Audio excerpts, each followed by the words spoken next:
Good afternoon, and of course, welcome to NBN's Northern New South Wales News.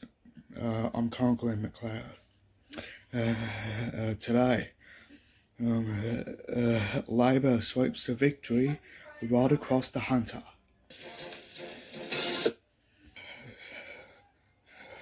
A more adorable arrival in Port Stephens. And we'll have a look at highlights in Northern New South Wales news later in the bulletin, as well as the weather. But first, Labor has swept to victory across the Hunter. For many MPs, it will be the first time they've held the position while in government, including Dan Rapacoli, who claimed the seat of Hunter on Saturday.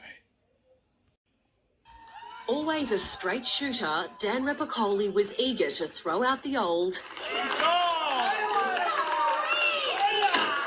and bring in the new, elected as the new federal member for the Hunter. I'd like to thank the voters. Honestly, thank you, voters, for giving me this opportunity to represent you. Taking over from veteran Joel Fitzgibbon, who retired after 26 years, he claimed the seat with 53% of the vote over the Nationals' James Thompson. Having a coal miner in Canberra that actually understands this area is an amazing thing. In Patterson, Meryl Swanson was re-elected for a third term. A warm welcome to our number one winner, Meryl Swanson. The incumbent member securing more than 53% of the vote, despite a close to 1.5% swing to the Liberals' Brooke Vignall. The minds, hearts and votes cannot be bought by the people of Patterson. It's a huge result for Patterson, but also, of course, for Australia. The MP quick to confirm her to-do list. I don't want people to have to wait 12 hours at the new Maitland emergency room to be seen. It was a Labor clean sweep across the Hunter, with incumbent MP Sharon Claydon also re-elected for another term, claiming 68% of the vote, today promising to restore funding in full to GP access services. Like Pat, we've been in Parliament for 9 years and never in government, so this is such a massive game changer.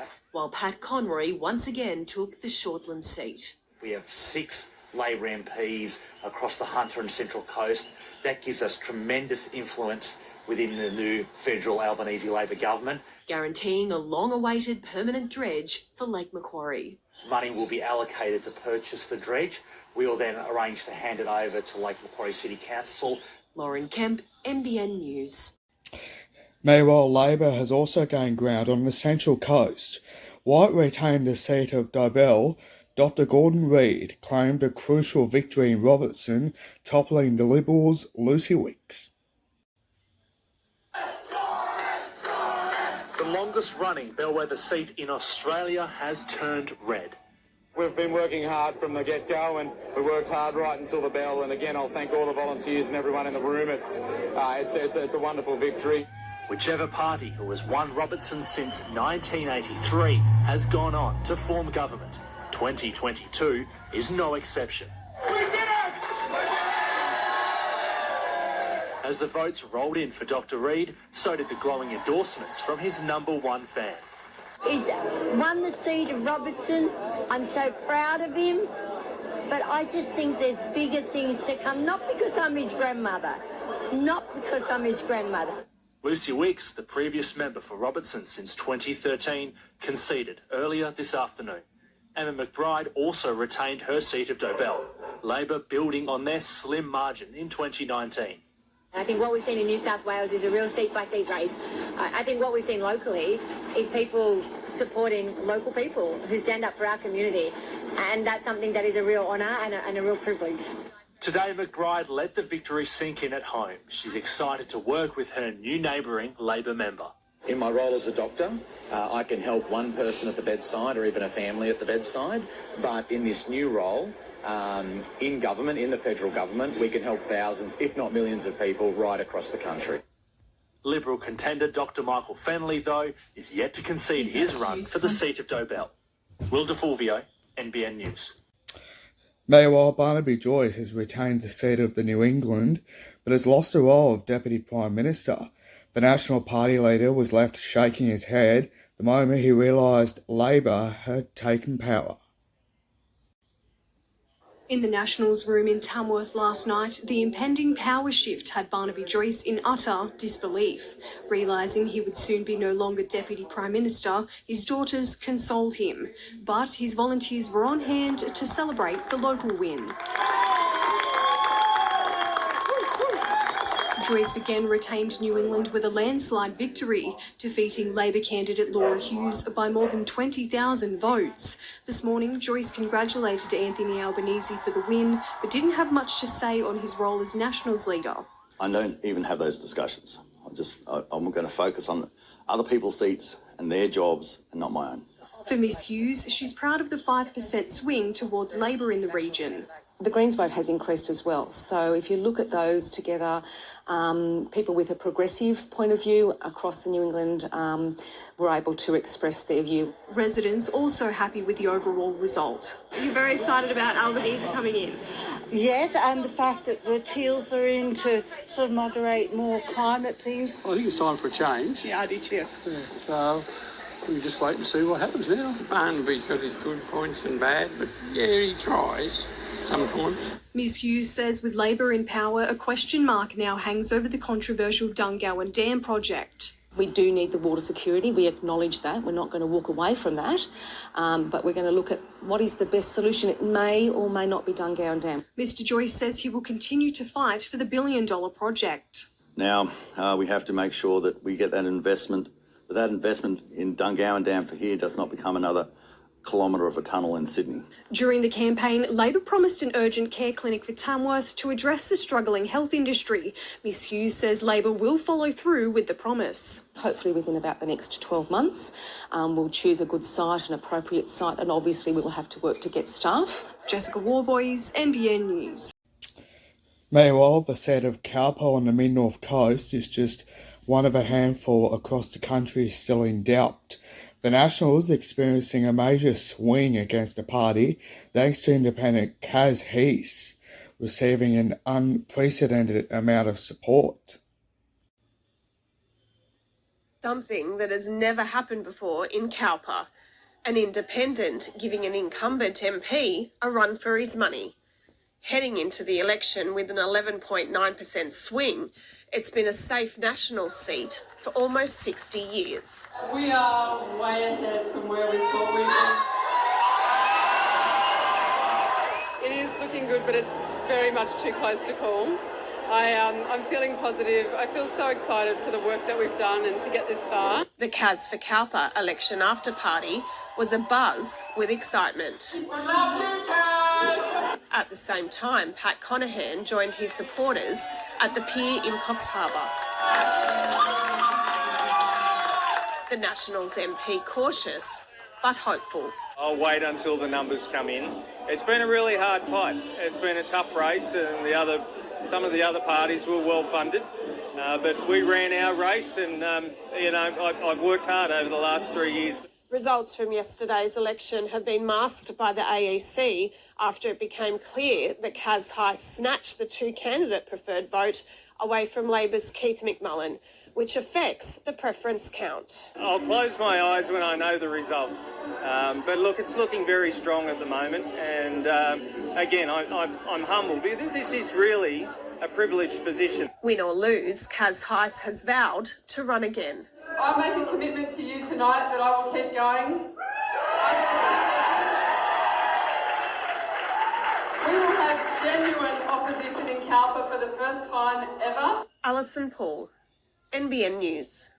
And of course the vote is extremely close with Pat Conahan 54.08%, while Kaz Heath has 45.92%. I'm hoping that Kaz Heath wins the Mid-North Coast election.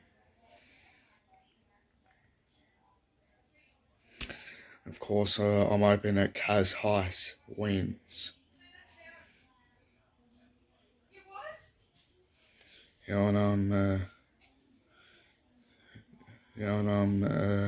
That's what could be it could be a massive one.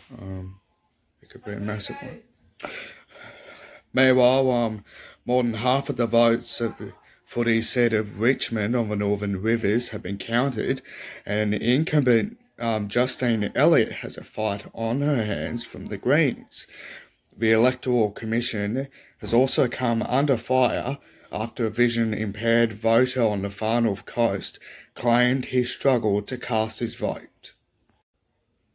Justine Elliott on the edge of her seat. The member for Richmond since 2004 is no longer a Labor-safe seat. Of course, it's too close to call here, and indeed right throughout the country at this stage, but I'm really confident in our forming a Labor government and really confident in holding the seat of Richmond. With pre-poll and postal votes still being counted, comedian-turned-Greens candidate Mandy Nolan has quickly gained popularity and stands a real chance. It's been 4:30am till 9 or 10 at night every day, because that's how hard you have to work if you want this.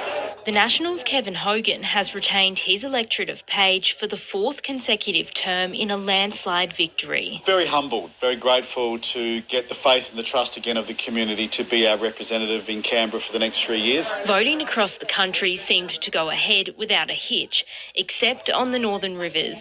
Legally blind Paralympian Matt Formston struggled to cast his vote through the Electoral Commission's telephone line for the vision impaired. Look, I finally got through after multiple calls and the line just dropping out and then being told it was closed. For 20 years, he's been trying to vote but has struggled, even being fined in some instances. So I actually got taken off the electoral roll because I continually got fined, then had to get the fines removed. In a statement to NBN News, the AEC says they haven't had any issues with their low vision telephone service.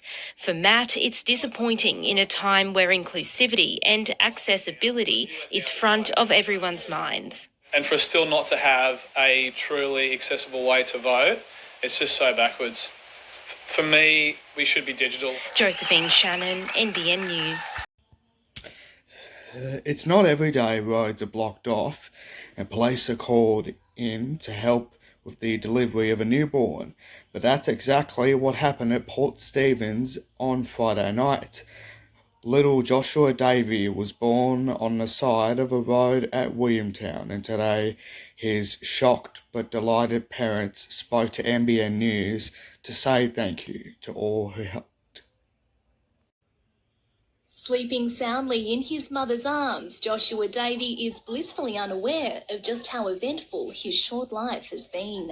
I've heard of people giving birth on the side of the road, but I didn't think it would have happened to me. One day overdue, little Joshua just couldn't wait any longer. Mum Renee, who started to feel the niggles of early labour, was en route to hospital with husband Chris when their impending son made a sudden change to the schedule. He was well and truly coming by the Pacific Dunes. By the time we got to McDonald's, he was expecting a baby right then and there. And just like that, after a short half an hour of active labour, Joshua was born on the side of the road outside the McDonald's restaurant at Williamtown. Highway patrol officers blocked off Lavis Lane while police and fire crews helped Renee until paramedics arrived. Nearby customers watching on in disbelief. It was just such a shock that it happened. Instead of it being over hours, it was literally minutes. It was like everything was in fast forward. After spending 2 nights in the hospital, Renee and baby Joshua are back home with the whole family, reflecting on this once-in-a-lifetime experience and thanking all those who helped. I'm so grateful for the police and the ambulance that come and help us.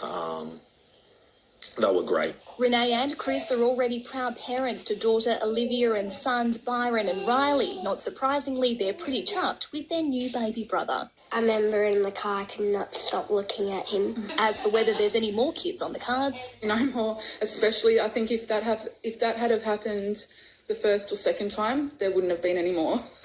Isabella Evans, NBN News. Oh, what and of course, what a cute story. And a warning, this next story is extremely confronting. A man has been stabbed during an ugly brawl between two groups in Newcastle in the early hours of Sunday morning. Video of the melee shows two men fighting in Bellevue Street about 3 a.m. when a large group of people watched on. The two men, one shirtless and the other wearing a white shirt, traded punches for about a minute before the fight breaks up and someone hands the man in the white shirt a knife. A third man not involved in the initial brawl then begins fighting with the man in the white shirt and is quickly stabbed a number of times in the ribs and stomach, police said. Meanwhile, the man in the white shirt then sprints down Bellevue Street towards Hunter Street and out of the view of the video while a number of others run after him. Meanwhile, the detectives are now searching for those involved in the brawl and stabbing or any witnesses who have mobile phone footage or information. The attacker is described as having short dark hair and wearing a white shirt and blue jeans. The two groups did not know each other. Anyone with information should contact Newcastle Police or Crime Stoppers. It's almost time to reawaken your taste for slice, with the Camden Havens premier food and wine event returning this month on the mid-north coast. After 2 years of cancellations due to the COVID outbreak, Slice of Haven organisers are hoping the large crowds will return to the region. The Camden Haven is getting ready to tickle some taste buds again. Slice of Haven is making its long-awaited return after COVID cancelled the festivities for the past 2 years. It's a great community event, and we're just trying to reawaken that feeling about coming out and re-engaging with society. Now only 1 week away, Laurieton's Jetty is set to become a bustling exhibition of regional produce. All of our food and beverage and come from a 100-mile food radius, so we're trying to enlighten people to what the great people in the Camden Haven can offer with their food and wine. And local vendors are rearing to go. Laurieton newcomers Blue Buffalo excited to add a dash of Vietnamese flair. This is something fresh, something new, very healthy. And the street food is already a hit. Excellent, it's really tasty.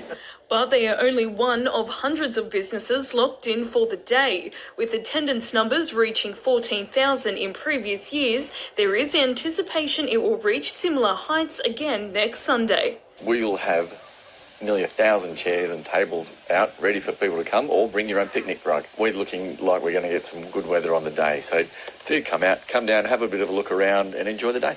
Gemma Pepper, NBN News.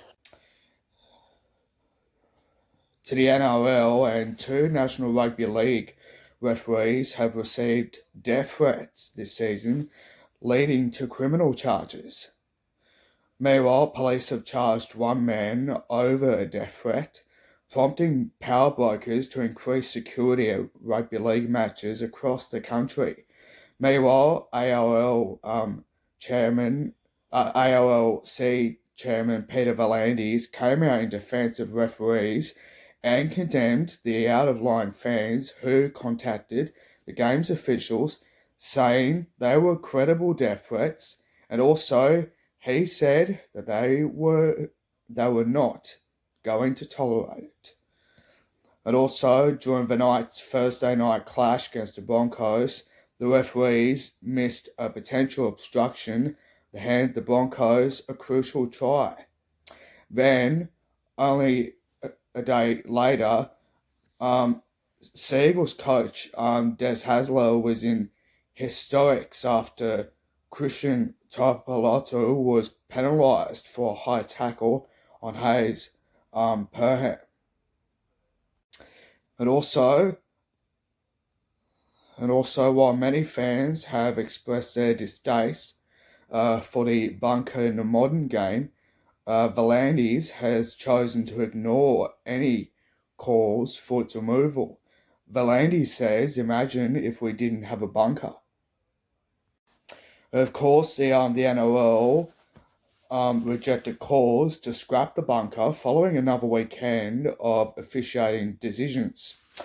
Graham Annesley, who is the NRL head of football, told News Corp over the weekend that the league stood by 2 controversial calls made in the night's heartbreaking loss to the Broncos on Thursday night. The Knights had a try rescinded by the bunker in the first half after an apparent knock-on, while the Broncos had one awarded despite what seemed to be an obstruction in the lead-up. Meanwhile, Ricky Stewart, Des Hasler and Todd Payton are among the NRL coaches to have criticised the bunker in recent weeks, with Stewart urging the NRL to downsize the bunker's involvement dramatically. And also, the controversy came over the weekend after Jared Roy-Hargreaves swore at Gerard Sutton for who Sutton later sin-binned during the Roosters' loss to Penrith. But of course, the bunker controversy has since left both Andrew Johns and New South Wales coach Brad Fittler outraged following the Knights' loss to the Broncos. We'll have local sport after the break as the Newcastle North Stars' undefeated winning streak continues.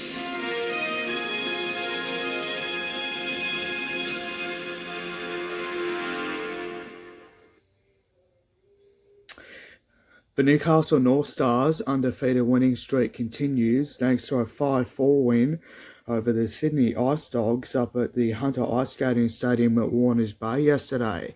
It comes following Newcastle's huge victory over the Ice Dogs in Sydney on Saturday.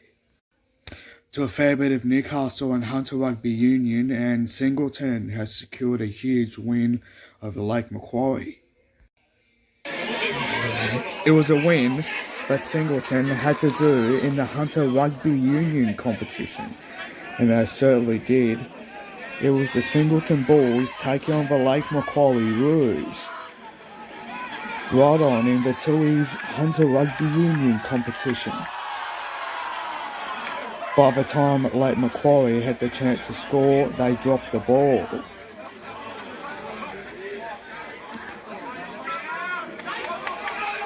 And of course, Singleton had the good chances of scoring a lot of tries.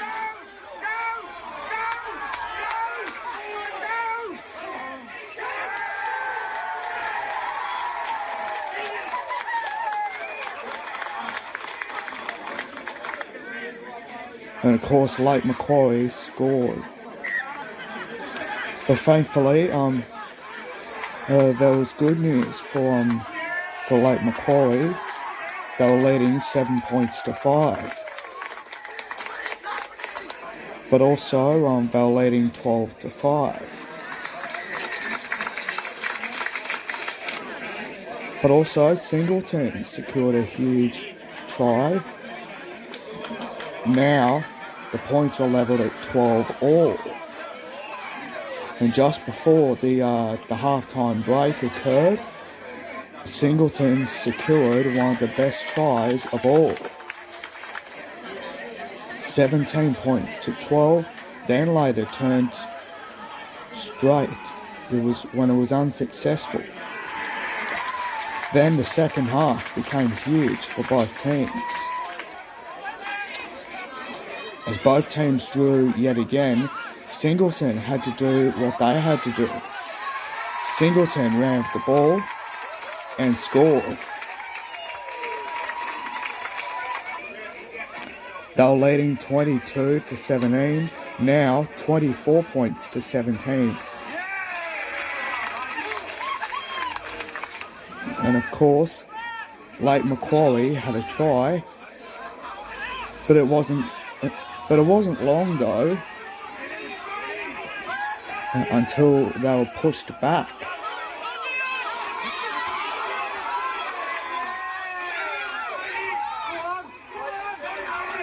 Then Singleton scored one of the best tries of all.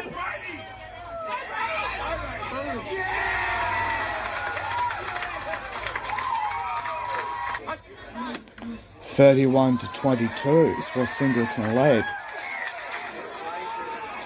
Now 33-22, and of course is what Singleton led right from the very last minute.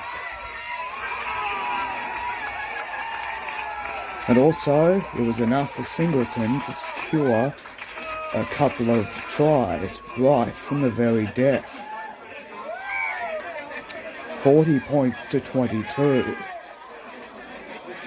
And of course, Singleton gave Lake Macquarie one of the best wins of all time. But also, Singleton gave Lake Macquarie their biggest loss of the season. But still on to rugby, and of course there was the Newcastle Rugby League competition, where of course the Cessnock Goannas headed off to the central coast town of the entrance. And of course Cessnock scored first, and then scored their second try. Cessnock were leading 12-0, leaving. That, of course, left the entrance scoreless right throughout the match, and also right throughout the first half. The entrance failed to capitalise in the first half. That's a great set play and a great try for Cessnock. Beautiful play down that short side from the tap. We'll play it 20 away. Before the entrance fought back in the second half. Pearsall back on the inside to Jake McCudden. McCudden gets the arms free. Goes to Pearsall. Pearsall to the entrance Tigers knew certainly a lot about scoring, but the home side were hammered though, as Cessnock secured one of the best victories of all. Cessnock secured a once an important win. Now it was turning into a marvellous victory. Still going Shaw. He's only a metre or so away. And of course, Cessnock Goannas knew what they had to do. They had to beat the entrance. They scored one of the best tries of all time to beat the entrance Tigers. And of course, then it was a goal conversion. And also, more tries were coming up for Cessnock. And also, thankfully, go to the left through Godney. Godney short ball. They've broken the line. Can they get there? They do. The Goannas. That's the final nail. Also, there's the kick from Clune. A massive 28-4 win was enough for Maitland to secure. Also, a 28-4 win was enough for Cessnock to secure a win in Newcastle Rugby League. Referee blows full time. Cessnock 28 defeat the entrance Tigers 4. Still on to rugby in the Hunter, and of course a terrific win by the Hunter Wildfires, securing in the dying seconds to snatch victory, defeating the Eastern Suburbs 29-25. That of course occurred right up at the number 2 sports ground on Saturday. Thankfully there was no withdrawals in the Ladies League tag of the Newcastle and Hunter Rugby League, as it all started on Friday with Awabakal and Cardiff sharing the points, 12 all. And also, West Wallsend secured a huge 12-10 victory over Morpeth. In the other games, Raymond Terrace secured a 14-0 win over Tea Gardens, and Dudley secured a win over Shortland. In round 5 of Central Coast Rugby League, the entrants defeated Erina with an 18-14 win, while Terrigal absolutely annihilated Woy 28-16. In the other matches, Wyon secured a win over Berkeley Vale, and Trukley were too strong for Kincumber. Meanwhile, round 5 of Group 2 Rugby League was affected by wet weather. Meanwhile, the matches between Wagolga, as well as the Urara Valley Axemen, Sawtell, Coffs Harbour, as well as Maxville and South Grafton were all but called off because of the wet weather. But thankfully, the match between the Grafton Ghosts and the Nambucca Roosters went ahead, as Grafton managed to beat the Roosters 24 points to 12. Thankfully, there were only 2 games in the Group 3 Rugby League, as Foster Tuncurry secured a win over Taree City, 48-6, while Warhope secured a win over the Port Macquarie Sharks. To round 7 of the Group 4 Rugby League, and North Tamworth have secured a win over Werris Creek, while Dungarwan secured a victory over the Moree Boars. Meanwhile, the Katingal Mumbai Roosters have continued their unbeaten run against Boggabri, while Gunnedah have all but continued the winless start of Manila, 80 points to 20, while now Bri had the bye. To Group 4, to the Group 19 Rugby League, and Inverell has secured a win over Warialda, 18 points to 12, while Orla Walker secured a win over the struggling Tenga Tigers. And also Narwhal secured a win over the Armidale Rams, 28 to 6, and also Moree had the bye. Well, finally, on to round 5 of the Hunter Valley's Group 21 Rugby League, and Denman has secured a 74 to 16 win over Aberdeen, while Scone posted a 52 to 12 win over Greater Branxton, and Muswellbrook secured a 26 to 10 win over Singleton. There were no matches of round 5 of the NRRL, as all games of it were forced to be called off because of the wet weather. That includes the Lower Clarence, Northern United, Evans Head, Mullumbimby, Kyogle, Bilambil, the Maris Brothers Toy Coast, and Byron Bay and Cudgeon games.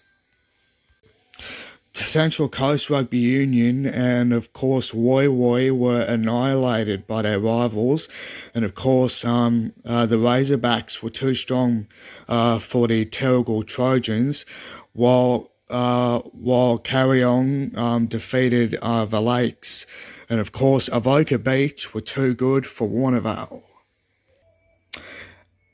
To Mid-North Coast Rugby Union, and in the lower competition, and of course in round 3 of the seniors, Wollamba defeated the Foster Tuncurry Dolphins 38 to 13, while in the women's 10s competition, Gloucester defeated Wollamba 34 to 7. Far North Coast rugby matches were again washed out this weekend, but Casuarina and Byron Bay were still able to go head-to-head. Casey Calder starred for the Barbarians, scoring a double in the 40 points to 17 win over the weekend.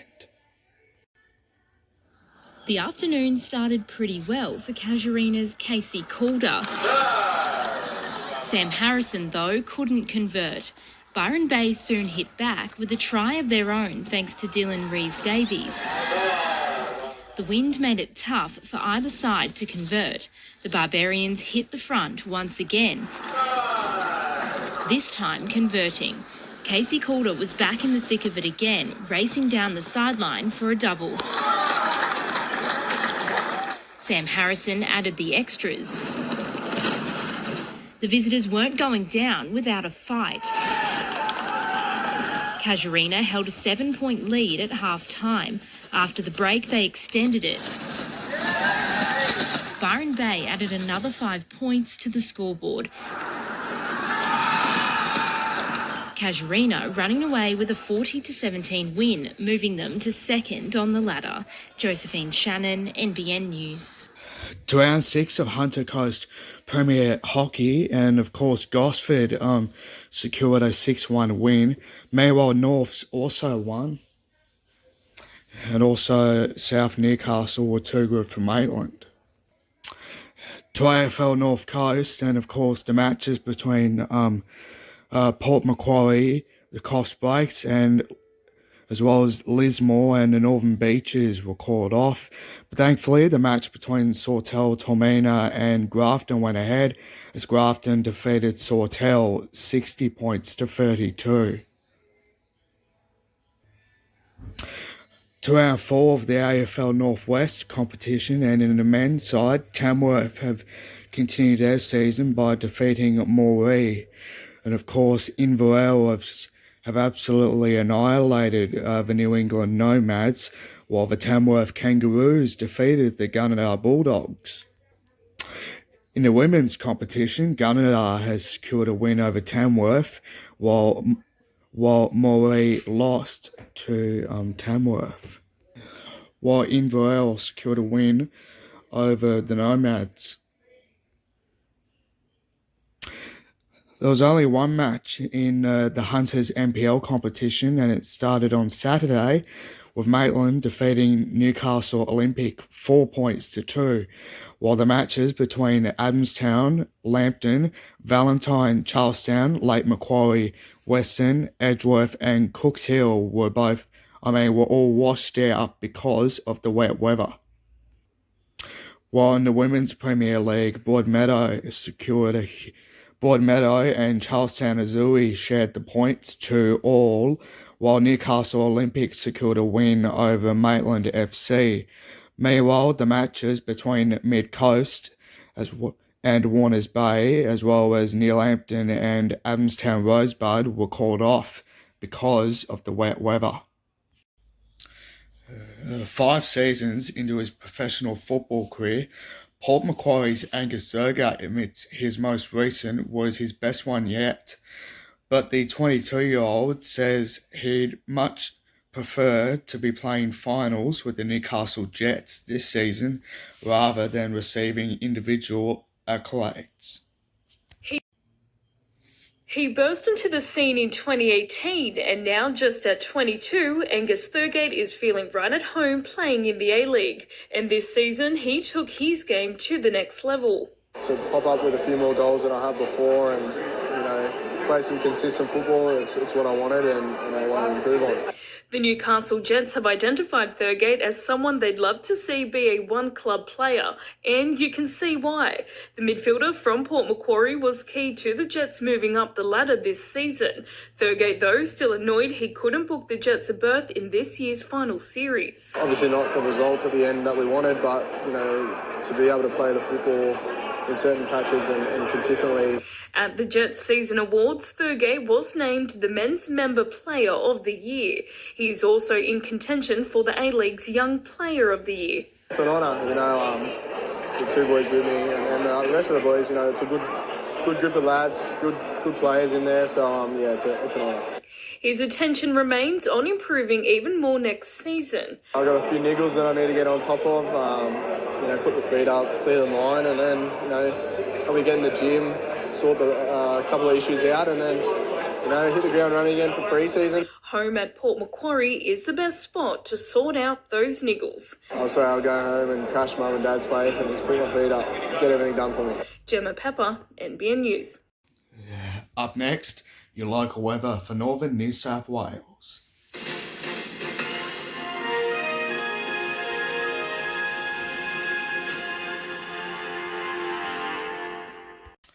It was a really wet start to northern New South Wales today, and of course it then later turned to sunny after that.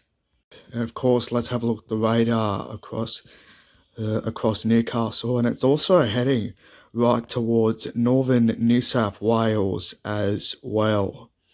It's also heading right towards Lemon Tree Passage, as well as Nelson Bay, as well as Taree, Wingham and Foster, as well as Gloucester, and also for Scone and Marundi and Muswellbrook, as well as for Gosford in the Central Coast, Terrigal, Norah Head, as well as for Williamtown.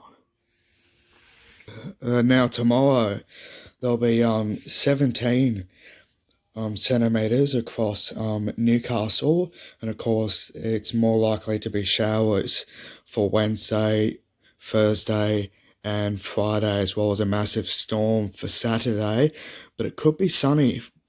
It could be sunny by Sunday, as well as a lot of rain next Monday. But also it'll be the same in Gosford on the Central Coast tomorrow, and of course there'll be a lot of showers by tomorrow.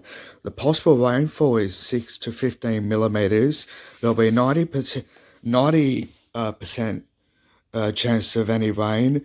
And of course, Wednesday has the worst of any rain. Thursday will have a lot of partly cloudy, so too will Friday, while Saturday and Sunday will be very good as well.